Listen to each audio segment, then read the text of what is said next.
Hey everyone, just a little, a note before we start the video. I'm recording my audio on voice memos, so I'm sorry if it doesn't sound very good, but I don't really have the money to, set up and everything. So, I hope it's not too bad. I hope you enjoy the video. It's a good time to live in. Johnny Depp won the defamation trial and school is finally over.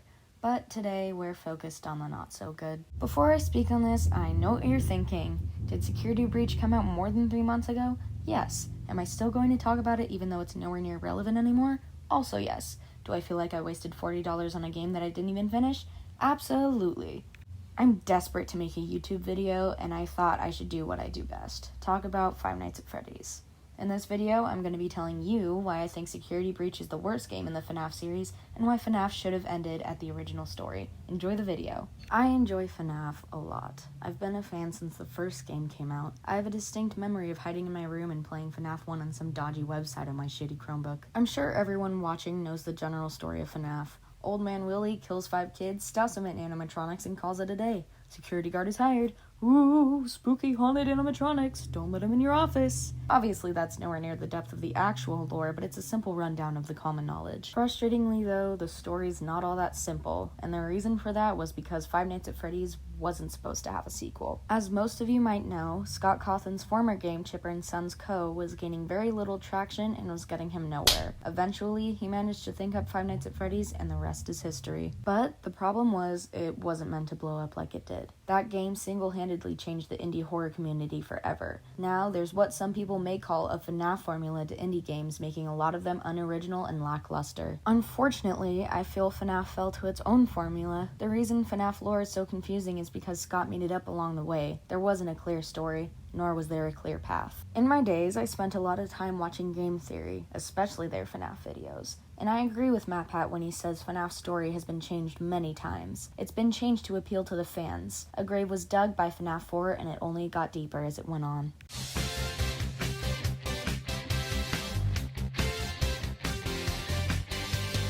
Scott Cawthon himself confirmed that Pizzeria Simulator and Ultimate Custom Night were made to tie loose ends. But if anything, it just left everyone feeling disappointed and with more questions than answers. A lot of new things came about, causing the lore and the timeline to become even more confusing and scrambled, and we never got closure for that, which is why I think the making of a new story was unnecessary and detrimental to the series. Not to mention how stupid the Help Wanted story is. Now, we were left with open-ended questions and a completely new timeline shoved down our throats. But one thing changed that made FNAF feel different than it did before. Instead of one man pouring his heart out into these games by himself, it was a whole company, Steelable Studios. I have to admit I was a tad bit disappointed when I figured out a whole team was going to be working on any future FNAF games. Obviously, there's no ill intent when I say this. I know Scott has a life of his own and a family to take care of. I just wish Five Nights at Freddy's stopped at Help Wanted. I wish Help Wanted was just a cool VR experience without all the unnecessary lore. Realistically, the games probably should have stopped at 4, but I mean, the lore felt like it was crazy just to be crazy. Like there was no plan there, just to have some insane lore to make people talk about it again. To sum it up nicely, my point is just FNAF should have ended way, way forever ago.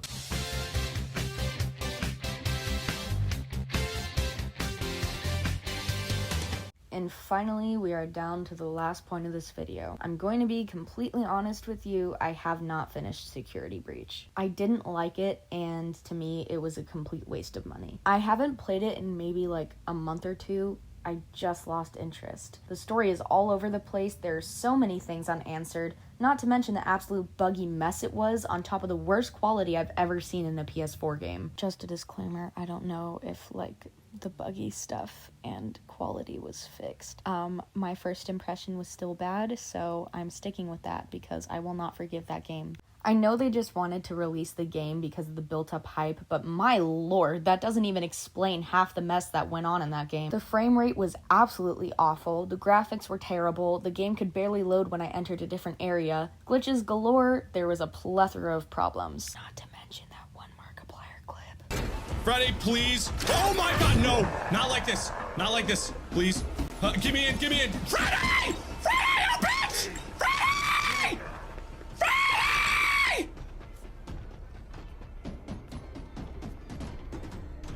Freddy, don't wait your turn. God damn it.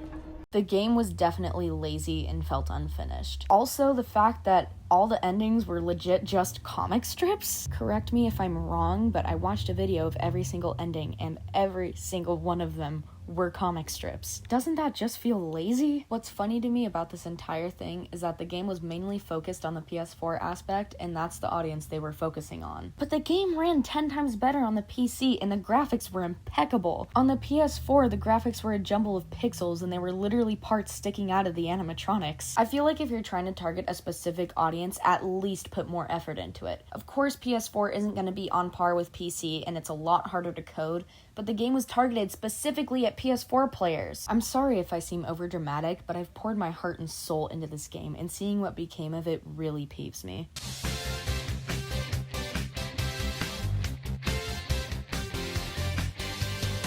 The one good thing that I can say about Security Breach is that it really made me realize how much I loved the first few games and why I even fell in love with them in the first place. I really do wish the game stopped earlier. Fnaf is becoming more of a cash cow rather than a cared for game with lots of thought and love put into it. They now focus more on flashy character designs for the merch rather than an actual coherent story. Please give me your opinion on Security Breach and Five Nights at Freddy's as a whole, and let me know if you disagree on any points that I made in this video. I'm definitely happy to have conversations with you guys. I hope you enjoyed this video, and I'll see you in the next one.